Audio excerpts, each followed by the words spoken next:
Buenas tardes, mi nombre es Levi Ojeda. Hoy en conjunto con mi compañera Eleides Ortega daremos un breve repaso sobre los diferentes transportadores de glucosa.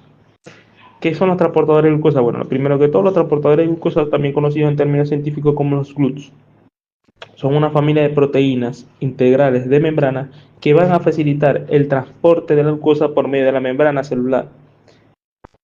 La glucosa, como todos conocemos, es la principal fuente de energía del cuerpo. Es por ello que es de vital importancia para nosotros. Estos transportadores son esenciales para mantener la homeostasis o el equilibrio de la glucosa.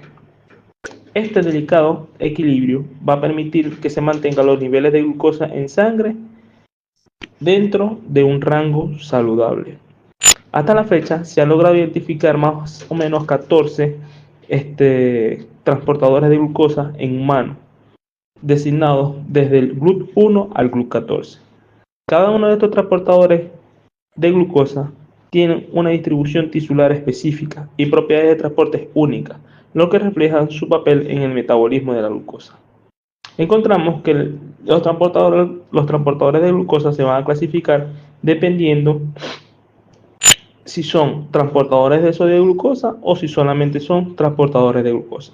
Encontramos los SGLT, que son los transportadores de sodio de glucosa, también conocidos como cotransportadores de sodio y glucosa. Son proteínas que se encuentran en las membranas celulares y que transportan glucosa, aminoácidos, vitaminas, iones y osmolitos. Estos se van a encontrar en los túbulos renales y en el epitelio intestinal.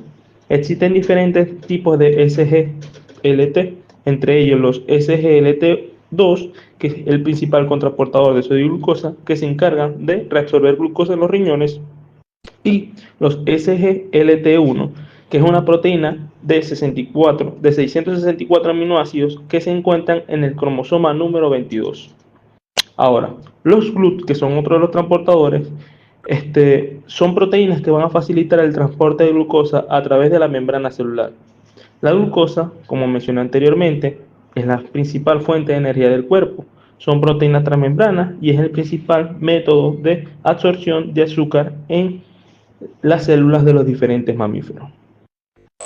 Bueno, continuamos con distribución tisular. La distribución tisular se refiere a la manera en la cual se distribuyen las biomoléculas en los diferentes compartimientos de células o fluidos biológicos.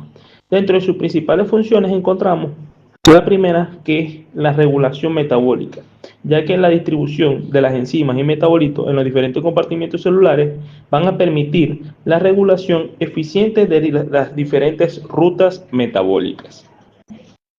Con respecto a otra de las funciones es la localización funcional, ya que las proteínas y los ácidos nucleicos se van a distribuir en las diferentes partes de la célula según sea su función. Por ejemplo, las proteínas de la membrana interactúan con el entorno extracelular y son esenciales en la señalización celular.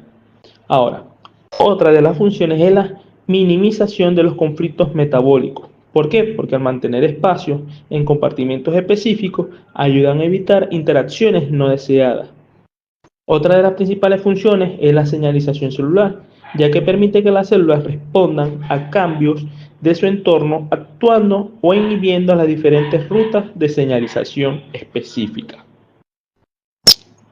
Una de las muchas funciones es la eficiencia energética, ya que la separación de los procesos anabólicos, o sea, la síntesis, y catabólicos, que es la descomposición, en diferentes compartimentos como el citosol y la mitocondria, van a maximizar la eficiencia del uso de energía y recursos.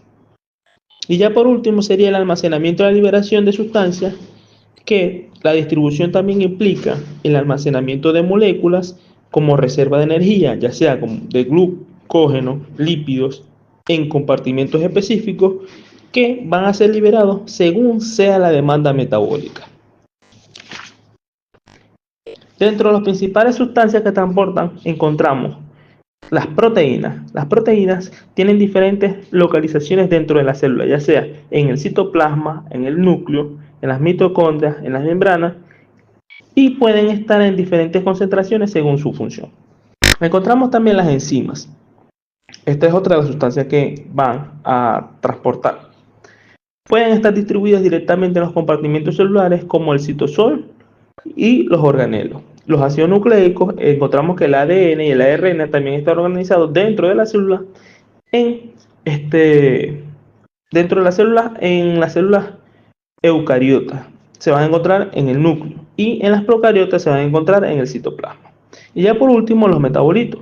Los metabolitos, como los ácidos orgánicos y los lípidos, se van a distribuir a través de las diferentes vías metabólicas. Ahora, en esta diapositiva que podemos localizar aquí, se pueden observar las diferentes KM de los diferentes transportadores de glucosa. Primero que todo, observaremos los SGLTI y los SGLT2. Y ya por segundo podemos observar lo que son los transportadores GLUT1 al GLUT9. Ahora los dejo con mi compañera Eleni. Buenas tardes, muchachos. Mi nombre es Eleni Ortega y les hablaré acerca del mecanismo de acción del SGLT. En el epitelio intestinal y de los túmulos contorneados proximal y distal existen sistemas de cotransporte de la glucosa acoplados al sodio, que permiten la absorción rápida de esta molécula en el ilion hacia el sistema portal y la reabsorción de la glucosa filtrada en el glomérulo renal al torrente circulatorio. Este sistema se conocen 4 isoformas que aprovechan el transporte del sodio a favor de su gradiente de concentración para generar una corriente electroquímica que produce los cambios conformacionales en el mismo que conducen a la translocación de la glucosa a través de la membrana plasmática. El gen del SGLT1 se denomina SLC5A1. En el ser humano, este transportador se expresa primariamente al nivel del hilio, en el sitio fundamental de absorción de monosacáridos como la glucosa, galactosa, manosa y fructosa. Este transportador es específico para la absorción de glucosa y galactosa en las células epiteliales de ribete en cepillo. El SGLT1 es el transportador clave para la absorción de la glucosa en el tracto gastrointestinal. Importancia del SGLT. 2. El gen de este cotransportador se expresa fundamentalmente en la corteza renal y en mucho menor grado en el hilio. La función principal de este cotransportador es la reabsorción del sodio, glucosa y agua a nivel renal bajo los mismos principios del SGLT1. Es importante ya que ayudan a la pérdida de peso, tienen beneficios cardiovasculares y renales, reducen la hiperglucemia sin causar hipoglucemia y también reducen la presión arterial.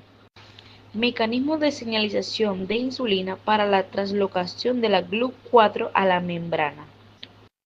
La translocación del GLUT4 a la membrana también requiere la activación de la enzima fosfatidinilisotol 3 sinasa por medio del IRS1 fosforilado, que forma un complejo con dicha enzima que produce un incremento en su actividad unas 20 veces. Igualmente, una segunda vía de activación de translocación se lleva a cabo gracias a la activación de la enzima AMPK por el incremento de la relación AMP-O-ATP y por alosterismo positivo del AMP. Existen recientemente evidencia de que una tercera vía de translocación del GLUT4 a la membrana que involucran la síntesis del óxido nítrico durante la contracción muscular y activación ulterior de la enzima guanilato ciclasa, ya que en experimentos utilizando nitroprusiato de sodio, donador del óxido nítrico, se observó un incremento en el transporte de glucosa en células de músculo esquelético aislado. Por último, algunas enfermedades relacionadas con el déficit genético de los GLUT es el síndrome de deficiencia de transportador de glucosa tipo 1 o de GLUT1. Es un defecto genético causado por la mutación en el gen SLC2A1. Se caracteriza por la hipoglucorraquia y disminución del cociente de glucosa en el líquido cefalorraquídeo, glucosa en sangre y generalmente se manifiesta como una encefalopatía epiléptica de comienzo precoz refractarias al tratamiento con fármacos antiepilépticos. Con frecuencia, el diagnóstico se demora, lo que puede conllevar secuelas neurológicas graves.